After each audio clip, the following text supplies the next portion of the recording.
Okay, everybody, I'm going to say a little bit about SIGPLAN. I am Jens Palsberg, SIGPLAN chair, and Benjamin covered so well what we're doing with climate. I must begin with POPL. You know, history of programming languages. First conference was in 1978. Next one was 1993. I can tell you I regret very few things in my life, but I actually was so close I could just have gone there, and I didn't. But I attended number 3 in 2007, and I will definitely attend number 4 in London in June this year. Guy Steele and Dick Gabriel have done a fantastic job. I got to watch it up close and personal because I was a member of the program committee. They hired a historian, Mark Priestley, to help, and he sprung into action and did a whole lot to make papers better. And these are the languages. Look at that. There's a lot of good stuff there, and they will cover it over 3 days. So the setup in June is going to be Sunday, Monday, Tuesday is going to be POPL, and then Wednesday, Thursday, Friday is going to be PLDI. And then in addition to all these people, there'll be keynote speakers there, Mary Shaw and William Wolf from what I consider the software engineering community, and then Robert Biddle and James Noble from our community, and list of all the authors are here. But let me scroll back to the languages and just emphasize that this doesn't happen very often. I really encourage you to go. So SIGPLAN, the umbrella over ICFP, PLDI, POPL, Splash, conferences that are 500-600 people every year, and they make a profit. And in addition to that, of course, SIGPLAN gets money in from you, from dues, $25 a year, and you know how it works. As soon as you sign up for one of these conferences, your dues are totally covered. And so we have a surplus, and what we spend the surplus on is students. And I just want to sort of hammer home the point here. Can you guess what this is? Okay, I want to show this. Yeah, make this bigger. Oh, this is maybe not so great if it's big this way. Let me make it bigger in a different way here. So now I'm giving too much away by showing stuff. See, here's the picture. I want to make it really big. And this is one of the things we spend money on, summer schools. This year, this was the first summer school we supported. This is from Chile.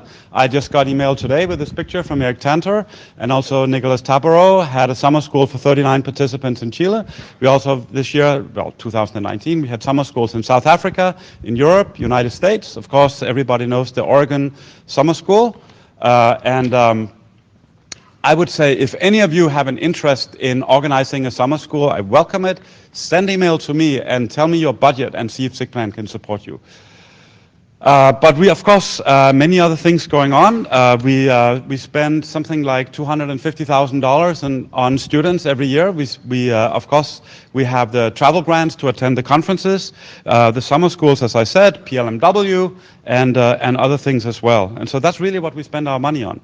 Other things we do to make the conferences good, we have live streaming. Eric Tanter, when he wrote to me, said, I was sitting and watching POPL online yesterday in Chile. It works, even if you're a whole continent away. Of course, our conference manager, Brigitte mentioned already, and we pay for Gold Open Access. And I'm going to come back to that. But actually, for all the papers, we pay for Gold Open Access. When I open up for questions, we'll get back to Gold Open Access, I assure you. We have... I mentioned awards. We gave out awards. We gave out many awards. There are many more awards. One of them is not really an award, but an appreciation for all the good work, which is in SIGPLAN, we're very organized. We send in papers to CACM for research highlights, and the papers that we nominate get on our webpage. It's Emery Berger who's leading the committee, and more than 30 papers who have come through SIGPLAN have appeared in CACM as research highlights already, and we keep nominating them. Last year we were 3 for 4 of those we sent forward in 2019. And very importantly, moving on to activities other than POPL, I want to show another one. We have a blog. The former SIGPLAN chair, Michael Hicks, volunteered to start a blog, and it's going fantastic. Just want to show you what's on there. Here are some of the latest articles. Maybe I can make it a bit bigger. There's articles coming out something like every 2 or 3 weeks at this point, and there are many that have accumulated since we started the blog in June of 2019. And so anyone who's interested in writing a blog post, just want to say, write to Michael. I'm sure he'll take you up on it. And so, yeah, there he is. And so I just want to say, this is a joint effort, tons of volunteers. Brigitte has talked about them, Andreas talked about them, and I just want to say, if you want to volunteer, there's something for you. Run PLMW, join one of the artifact evaluation committees, or run the student research competition. And if you don't know who to ask, you can always write to me. Write to me and say, I'm interested in doing something, or I'm interested in doing something specific, and I will forward you to the right people. So yeah, SIGPLAN is strong. We have much more than $1 million in the bank, and we are always looking to support some student stuff with that money. And this brings me to that I want to turn this over to, it's kind of a town hall meeting, and we should have discussion, and I'm going to ask the first question myself. And so a publication model, right? Sometimes it takes just a little bit of a nudge to start discussing something that's really important to us. And if there's one thing that's important to us, it's the publication model of our community. Because the publications is what we need for everything we do. If we want to graduate, if we want to get tenure, if we want to get an award, we need publications. So the publication models is at the center. And come December 2019, just a month ago, there was this thing that came out from the United States government, actually from the White House, the Office of Science and Technology Policy, that said, we are thinking of requiring every paper that is published in science in the United States to be immediately made available for open access. Okay, that led to like a big uproar. I'm guessing that many of you have read or participated in the online discussion, and as it happened, ACM signed a letter by many societies that said, we are against this. And many Twitter posts and blog posts and emails later, ACM just a few days ago wrote to the White House and said, we didn't mean it. And but what's going on? So I think we should take a closer look at what's going on. And so what's going on is that ACM really has two activities: conferences and publications.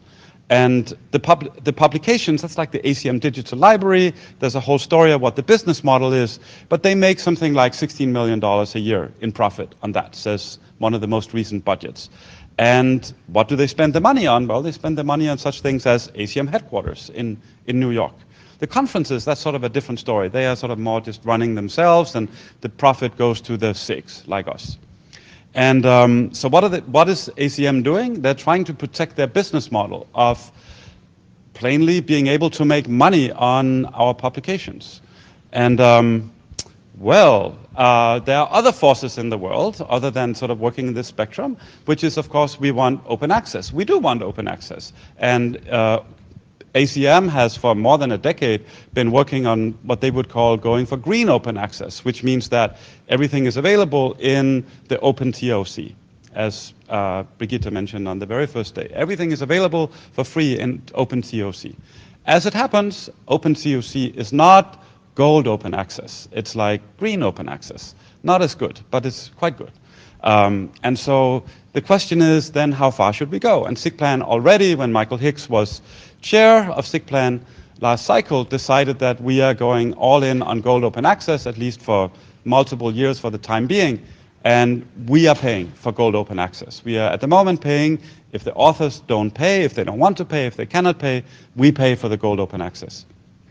Then there's another force, now that we are at gold open access. In Europe, there's sort of a similar thing coming from above, like this thing came from the White House in the United States. There's Plan S, some of you may have read about it one way or the other, that talks about that any research in Europe that is funded by European level money must be published gold open access. And so we know we have a very strong European membership in SIGPLAN, so we thought that's one of the reasons we thought we better go with gold open access, because this Plan S may become real, just like this proposed policy from the United States may become real. So that's where we are. Gold open access at the moment costs $400. It's an important number, a dollar amount for me to know, because you can imagine, let's say we publish 75 papers about in 4 conferences a year, that's 300 papers. If no author pays for their paper, for the gold open access, it means that's $120,000 a year when you multiply 400. And that's sort of money that we are on the hook for. And so the question is, so what is going on with this publication model? What are we going to do? At the moment, we have this agreement with ACM for 2 more years, 2020 and 2021, to keep paying for gold open access. But it's also completely understood that once we get to the end of 2021, we really need to look at where are we, what are we doing, what do we want to do? And so in this spectrum, Jonathan Aldrich has promised me that he's going to give a point about this whole space. And so here he is. And together with Robert, I can see Robert Rand is coming up as well. We have 2 against 1. Is that how? No, actually, let me have Robert start, because this is actually his petition. Yeah. So Jens has given you some of the background. So I also saw, what many of you saw. I saw this letter. I saw beyond that, I saw a whole bunch of people on Facebook and Twitter saying, if there was a hypothetical petition to the ACM to demand that they retract their signature and support open access, I would support such a hypothetical petition. So given that the petition was quite hypothetical at that point, I decided that somebody had to make it non-hypothetical, and I just went ahead and made it non-hypothetical by putting a petition up on change.org. It's still there. You can Google it. You can sign it if you haven't already.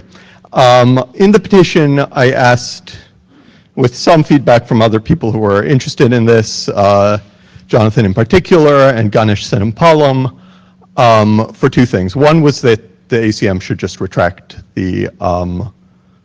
their signature, which they effectively did, and I'm happy about that. The other was to make concrete steps towards open access, in particular to have open access within 5 years of the entire digital library, and also to not charge whoever they're charging unreasonable costs. So currently we're talking numbers like $700 and $400 when we know that it doesn't cost $700 or $400 to host a paper online, or even to publish and host a paper and the other things that they're doing. So we have 1,250 signatures or so at the moment. There are discussions with the ACM going on, I think, tomorrow. There were 2 on Tuesday. I encourage you to participate in the last one if you're available then. Unfortunately, it's not a great time. And we did have the chance to have a discussion with the ACM about trying to represent the community, which SIGPLAN, I should note, has been the biggest part, I think, of this effort to push the ACM to retract that letter and to adopt open access. So we had a conversation with the ACM just a few days ago, and Jonathan will tell you a little bit about that. Yes, I want to underscore what Robert said. If you care about this issue, do consider participating in the webinar that's tomorrow. You can find information about it on the ACM's homepage. So we did talk with the ACM CEO, Vicky Hansen, on Tuesday, Robert and I, as well as some of their publications people. So we told them the concerns that led to the petition and what the petition said. I should note that because we have 1,200 signatures, if we have 700 signatures, we can put something to the vote of the ACM membership. But we did, so we have that option on exactly the things that Robert said. We also wanted to talk with them first, though, because if we can get them to listen to what we say and give us something without a vote, then we have that for the community without the danger of losing a vote. I think if SIGPLAN voted, we would be clearly in the win with all of ACM. Who knows? But they paid attention, which I appreciate. They've said a couple of things. One is the Acm Open Initiative. You should read about that if you haven't already. It's also linked in a recent post to the ACM homepage. This is an initiative where they're trying to sign agreements with universities where instead of the university paying for access to a closed library, the university or a company pays for the publications of its researchers. So they pay the open access fees. Individual researchers do not have to. My university, Carnegie Mellon, MIT, the UCs, all signed. That was just announced today, I believe. We hope that a lot of other universities will sign similar agreements, because that's actually one path towards making open access very easy for our community. Cost is still an issue, and that's actually an issue in transition. So one of the things we came back with them and said is, you know, a lot of our community, our smaller conferences, our workshops, our co-located conferences would like to go open access. They find $700 a paper very expensive. It's not clear that the $400 deal we got for Acm PL is available to those smaller conferences, but even that would be pretty expensive. And so we asked, you know, what can you give us during the time when we'll be transitioning to Acm Open, assuming that ever happens? And if it doesn't happen, you know, what's our backup plan? Because $700 a paper, or even $400 a paper is too high. So we're waiting for a response. They said they'd get back to us. We also asked for them to commit to making the digital library open, because a lot of us want the papers we've published in the past to actually become freely available as well. So I wanted to give you an update on what we heard from them, and also hear from you, you know, what do you want? We have a certain amount of leverage because of this petition and the signatures when we talk with them, but we want to do what you care about. And obviously SIGPLAN is also doing a lot of work internally, and they want to hear what you have to say about open access as well. So I turn myself into session chair. Who wants to speak? Very difficult, very urgent in many ways. I will run down here with the microphone. Well, for making the discussion about the costs of open access more objective, it would be good if they would be more transparent about what the money what is the income of the ACM, what is it spent on, all this stuff. Why don't they make this information more openly available? Well, ACM has a budget, but that budget is like a one feature. So, right, so you get some high-level things, something that can be summed up as the ACM headquarters, and then a big dollar amount. Right? So more details is something we only know anecdotally. And one of the things they said when they talked to me is that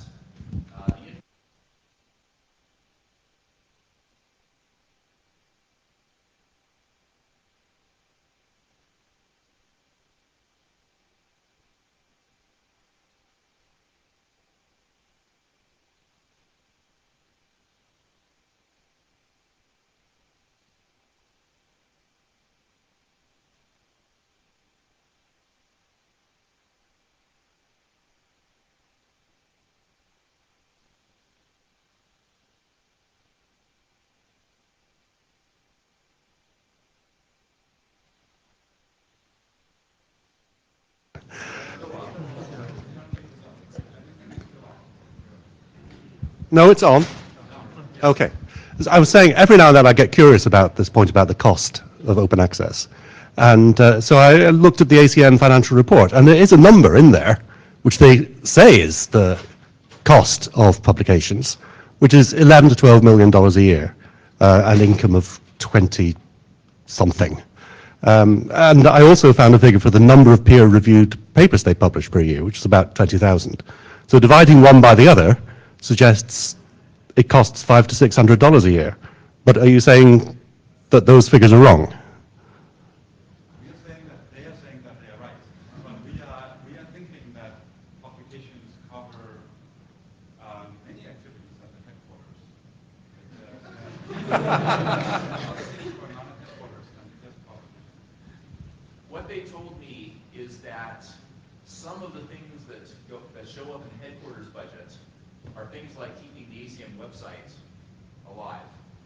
But a lot of the ACM website activity, for example, is publications. Right? So they don't have it broken down functionally. Right, no, I don't recall an item for ACM headquarters, but the publications appeared to be a separate part. Anyway, even they say they can't necessarily trust those numbers.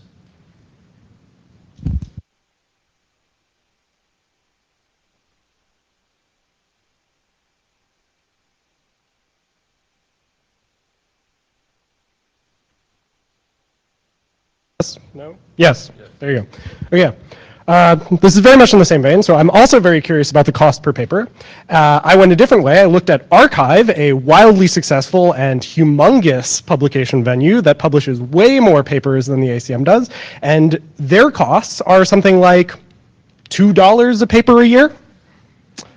So yeah, I mean, this is just something that, like, there's a humongous gap between the amount of money that the ACM says that it costs to publish these papers and the amount that Archive seems to successfully be publishing papers at. And I would love an explanation for why that is. Yeah, another related data point is DAX Tool Publishing that publishes some more and more proceedings, and I think their cost is around 50 euros per paper, or well, roughly, yeah, something like that. So significantly, well, a bit more expensive than Archive because perhaps they do a little more editorial work, but still very, very much cheaper than the numbers we hear from ACM.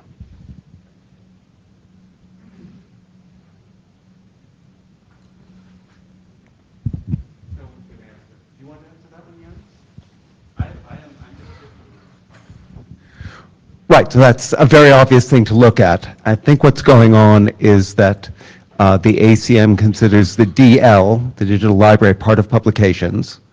That tries to do various things like citations, which was important when they started. It has been overtaken by Google Scholar, which I think many more people go by than the ACM DL.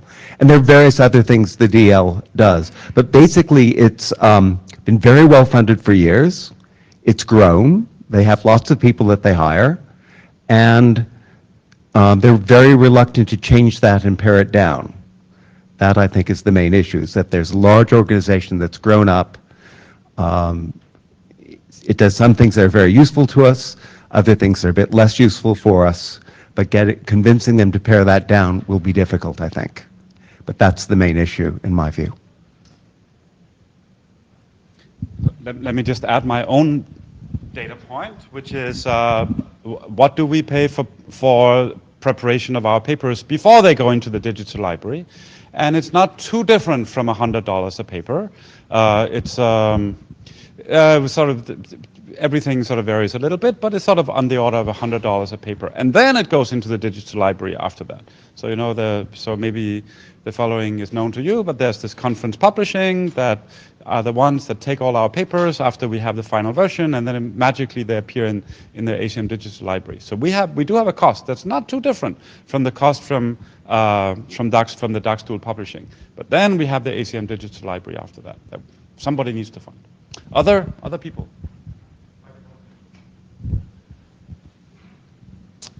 Yeah.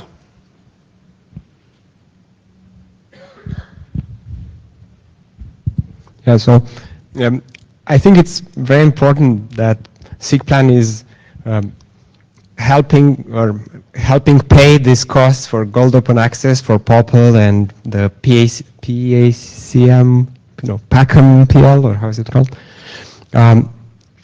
But yeah, it's very good that you're also looking at all the other SIGPLAN conferences, especially the smaller conferences like PLDI. And everyone wants open access, not just PACM PL. So of course, I just want to say that as much as I'm trying to make it look like I'm really important, the truth is that the conferences are run by steering committees, and SIGPLAN is really just an umbrella over the conferences. And PLDI make their own decisions about what they want to do with open access and many other things. Other comments? Just because people have been asking, apparently it's not trivial to find the petition. Hopefully you've all seen it, but you should be able to type in change.org/open-the-ACM, no spaces, capitalization doesn't matter, in order to find that petition if you still want to sign it and look over what it says, and make your own petitions if you want to, because you want to be more demanding or whatever the case may be. And if you can still not find it, you go and find Robert, and then he will type it in for you. Any final comment, more discussion, or do you want to start another topic? The business meeting is over. Okay, thank you everybody, and I know there's drinks outside.